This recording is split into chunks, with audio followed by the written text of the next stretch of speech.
Okay, hi everybody. We're back in the studio bathroom and Annette's still with me for part 2 of my interview with her, and I have some special goodies to show you also. But first, we spoke briefly in part 1 about your hair loss and how that affected your business and people's opinion of you and on your brand. But just tell me quickly about your hair loss journey. Okay. After my youngest child was born, I developed one little spot in my head, and everybody thought, well, that's just alopecia areata. It'll grow back when you're not so stressed. Okay, so alopecia areata grows back, mainly stress related. Mainly, yeah. And it can stay forever, but generally people have a good recovery. Could take a couple of years, might take months, but it normally will come back. What happened with mine is that basically my immune system now no longer recognizes hair as part of the body. Right. So if you want to call it allergic to your own hair, or just you've got a hyperactive immune system, it's basically that anytime hair grows, the body thinks, parasite, this is dangerous, we have to get rid of it. So it's no longer capable of sustaining hair anyway. So I would have one small patch that then became one very large patch, larger, and then the hair was just coming out in clumps and clumps and clumps. So prior to this, when they thought that it was the alopecia that you could get over when you were less stressed, what type of treatments did they have to correct that? So for areata, you can have steroid injections. I had those. They're very painful because they're injected into your scalp. Yep. So they're trying to get into your hair follicle to stimulate growth. Yes. So basically they're trying to dull your immune system at that location. Right. So to stop all the inflammation, to stop it being attacked, and give the follicles a chance to grow the hair and sustain the hair. There are also topical creams that you can use that may or may not have varying degrees of success, like minoxidil. I really need to cough, sorry. No, you go ahead and cough. Excuse me. No problem. Topical creams that you can use, again, they're steroid creams, and things like Regain, Rogaine that you might see on a shelf in Boots and in the chemist. You can use those to some degree on those types of because the thing is, I would be a little bit anxious about using something off the shelf. Are they okay to use, or they are okay, but it's not going to be a magic pill. They're going to work better for some people than for others. So it all depends. There's also androgenetic alopecia, which is like what men get, or women more. They have female pattern balding, which is hereditary. So is that when they have the bald patch here, and the guys try and... Yes, or they have their hair transplant. So again, there's that. By the time all of my hair had fallen off, and then my eyelashes started going and my eyebrows, and then I realised that there was no hair anywhere on my body, they were trying another therapy called DCP therapy, which is the principle behind it is that they're going to put something on your skin up here, which the body will then go and attack. So something kind of toxic that you would definitely be allergic to. Okay. But the theory is, if your immune system is busy attacking that, it doesn't have time to attack you. Did you see my face? I was like, yes, that doesn't make sense. So everything is really internal. It's to do with the internals. That had some degree of success. It worked for a year. I had a full head of hair again, and then my stress levels went up again. Quite traumatic situation at home, and the hair started falling out again. So they were like, don't know. The final treatment that I did try was immunosuppressant theory. That you have to be really, really sure that you want to do that. I did it because of all the things I missed the most, I missed my eyelashes and my eyebrows. And I was like, well, if it has a chance of giving me those back, I could be bald forever. But if I could get those back, I would be really, really happy. And I thought I might as well try it, because I've tried everything else. I mean, I'm skipping over all the random things, of course. onion and garlic therapy and all these other things that you could try. Light therapy as well, you can do that. To do immunosuppressant therapy, you're going to be taking a very high steroid, which they... Internally. So sometimes they use it for cancer patients.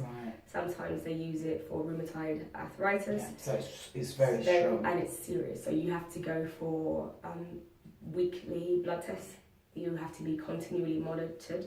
You have to do baseline chest examinations, and you have to have your kidneys and liver continually monitored because they can fail. Right. While during the treatment? During the treatment. Serious. So it's not something that you would go into lightly. Absolutely. You have to really weigh up the costs. And heart failure, you're at risk of heart failure. But you can't drink, and there's a whole bunch of things you can't do. And you have to make sure you're taking like the flu vaccine, and you have to stay away from people with measles or even the common cold, things like that. Because you're at risk. Because you have no immune system. Really, absolutely. So, that was the last one I did. Again, almost had a full head of hair, but my father passed away during this time, and I did have to go to Barbados, and I managed to contract Zika virus at that point. Wow. And it was worse than most people would have it because obviously I had no immune system to fight it with, and lost all the hair again. So I think I've pretty much given up at this point now. I mean, it was working, and so the consultants and specialists were like, "Oh, please, would you try it again after you've flushed Zika from your body a bit, because it is a virus, it takes a while." But I'm not sure. I'm okay. I'm not sure. The thing is, the eyelashes were just starting to come back. It was like a year and a half into treatment, and I was like, I'm getting to what I wanted. But because I didn't have a complete full head of hair, it was kind of like just in the middle, like a troll kind of thing. I still would have to wear like wigs or something. Like right now, I can wear a wig or I can be bald. I couldn't just be bald with the way the hair was growing. Then it was kind of weird looking. So I have to see if I would go back on it again. But that's the journey. How did that affect you emotionally? Because that is a really, really deep journey that you've been through, you know, with your hair. And I know as women of colour, we're very much attached. You know, we will grow up and it was like, your hair is your beauty. You have to have tall hair. You have to have good hair. Yes. You know, it's and from what you're telling me, you had a really good, strong, you know, head of hair. No problem. Excuse me. Losing my hair basically affected me quite deeply, particularly at the time where I had hair down to here. To lose that the first time, I felt that I was ugly. I was felt. Do you remember Morph? The little plastic suit. Yeah. That's exactly how I felt. I kept waking up every morning, seeing my face, and going, I look like Morph. I'm just a head. Was it Take Heart? Take Heart. That was Tony Hart. Yes. I felt like and my family would kind of tease me about it, but in a good way. Yeah, they're trying to lift your spirits. Yes. Yeah, but they know it's all love. And I had to get good at doing makeup because I was like, every day I just see face. You can't have, if you have a bad hair day, you can hide that. You can wear a ponytail, you put a hat on, but it's like every single day you have to look good because everyone else is now concentrating on every other thing. So your face. I was depressed for a very long time, just thinking, why me? Like, I've just started this business, I've just started going out. And of all things to happen when you're starting a hair business, yes, with no hair. People are saying mean things to me, people are pointing in the street, kids laugh, or they step behind their parents. People want to know if you're sick, people know, is it contagious? No. They point fingers like, oh, maybe it was your locks that did that, or did you make your hair fall out? And I think, well, no, it's not traction alopecia. It is a very unique form of alopecia, which is just to do, it's an autoimmune disorder. The same way that you have lupus or diabetes, it's to do with your immune system. It's just doing something crazy. And you have to live with that. I think she absolutely looks fabulous, and I'm sure you guys will agree with me. And let me know in the comments what you think. So, you know, you've spoken about, you know, society's the way that they treat you. I mean, what do you think people's opinion is of hair? And I know I had a trichologist on a couple of episodes ago, and she was very, very clear that we don't need hair. Hair is almost our mating call. So how do you deal with not having hair? How do you emotionally, you know, cope with it? Is it just, this has happened, I'm okay, I'm living and I'm well? Or is it, I don't need this and I look fine and fabulous the way I am? I think it's a bit of both. And to be fair, I'd probably slightly disagree with we don't need hair, because when it's cold, I'm the first one to be cold. There is no way I can get, you're supposed to get goosebumps. So there's nothing to raise. So there's no way to trap hair, warm air to my body. So I feel the cold more now than before, so I missed that. But at the same time, I have met other alopecians and people who've voluntarily chosen to be bald, who are rocking their looks. And again, the statement is, yes, I am more than my hair. So I can see that. Me personally, to stop not moping, because you do have to mourn the loss of something, because it wasn't voluntary. It's something that happened to you and you have to deal with it. I remember that the same time that I started losing my hair, my neighbour in Barbados, who was the Prime Minister of Barbados, he came out and admitted that he had prostate cancer. He's no longer alive. And I kept thinking, it could have been just as serious as what he had, and all you've got is just an autoimmune disorder. It's not life-threatening. You've lost your hair, and that's it. That's all you've lost.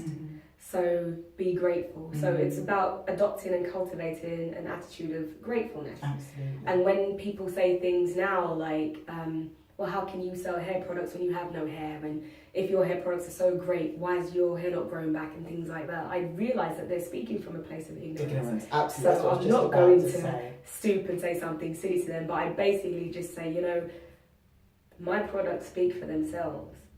If they were rubbish, I wouldn't still be here. I wouldn't still be selling them. There are hundreds, probably thousands now that we're 7 years in, of people who have used the products, who love the products, who continue to buy the products. If that wasn't the case, if they were so rubbish, people wouldn't bother, would they? Absolutely. Right, Absolutely. So that speaks for itself.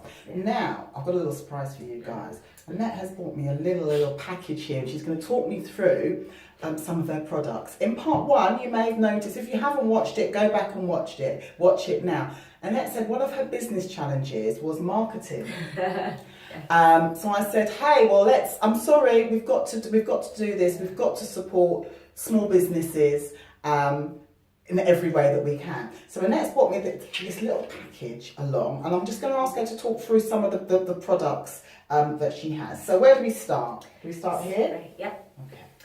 So this is a sample size. They're all sample sizes. This is Silk Spritz. Oh, that's the nickname that I have for it. It's one of the first products that I formulated. So this is 7 years in the making there. You probably have to press the little button there. What, the little button? But you educate me on how to... There's a little button on There's a lock and an unlock. Oh, so we can lock it here. There's a little button. I don't know if you can see it. There's a little button just to make sure little hands can't get into it. Did you see that then? Okay, so I'm just going to spray a little bit on my hand. Educate me, and educate me. So Silk Spritz is for detangling. It's a very light spray conditioner, and since you're the first person to use that, it may take a while. Yeah, it's going to take a little part. I can feel it though. I can feel it. There we go. So it's a spray conditioner.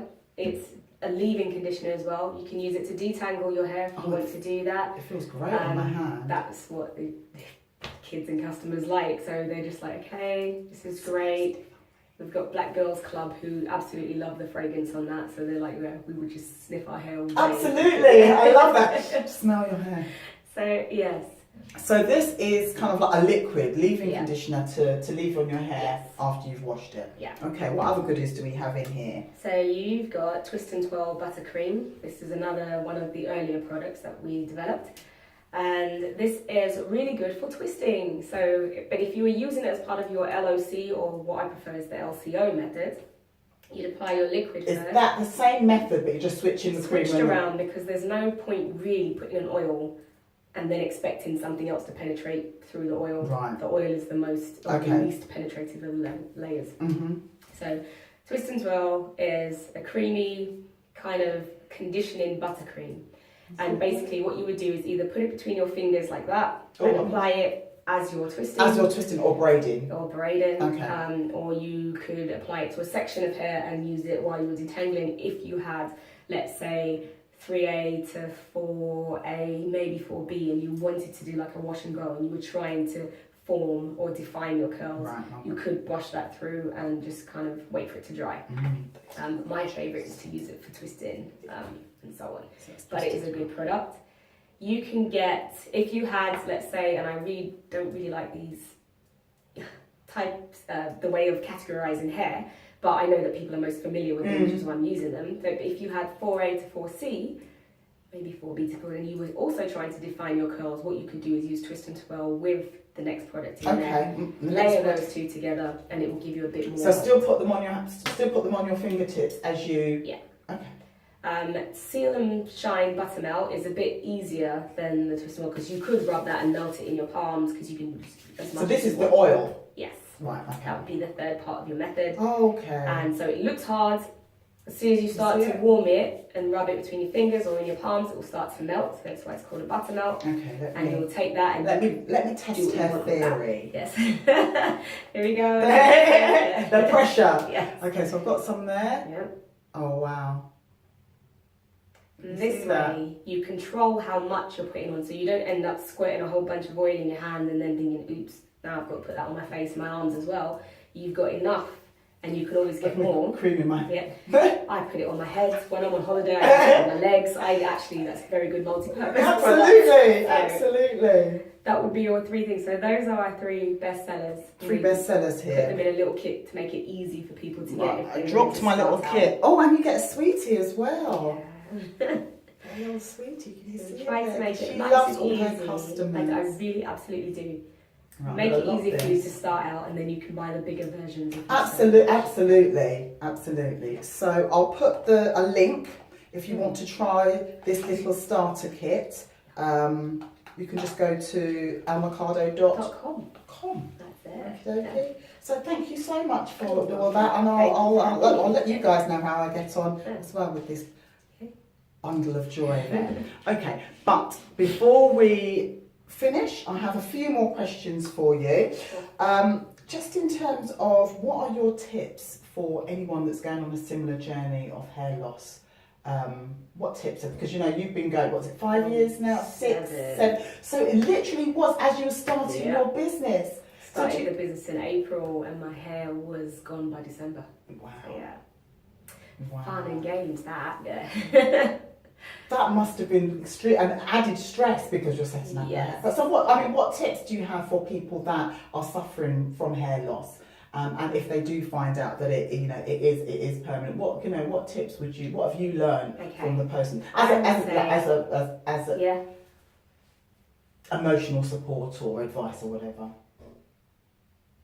Remember who you are, okay? Thank you. Not who you were with relaxed hair, afro, whatever. Not that person. Who's under that person? Yeah. So who are you? Remember who you are, because you're still you. Yeah. You might look different, but you're still you. Secondly, I'm going to say don't hide. Don't feel that you have to hide.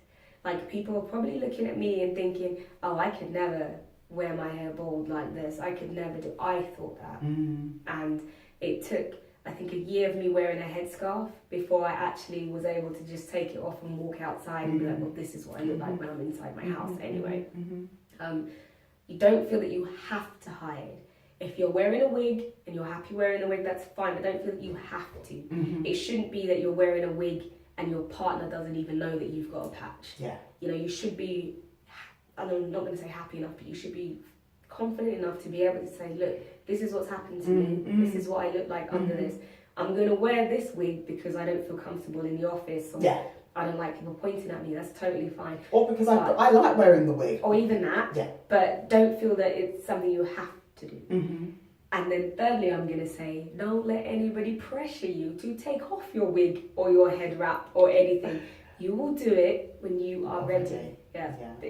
And you may never be ready, and that's okay too, as long as inside you're happy. But if you're wearing it and you're not comfortable and you wish that you could, then think about, because your family are going to love you anyway. Absolutely. And they matter more than the person on the street. Absolutely. And that person's opinion, because they're nothing to you. Absolutely. So 3 tips. Do you? Yes. Was that the first one? Well, remember who you are. Remember who you are. Yeah. Be confident with who you are and what you stand for, because it's not just what's on the outside, it's what's on the inside too. And don't pander to pressure in terms of wearing a wig or not wearing a wig. Yeah. So there are 3 top tips from Annette from Alemcardo Hair and Skincare. If you want to ask her any questions, you can leave them in the comments box, or you can contact her on social media at Alemcardo, ALMOCADO. And if you want more videos like this, where I scout the world for top fantastic brands and people for you to find out more about, please comment, like and subscribe, and I'll see you on the next video. Bye-bye. Bye.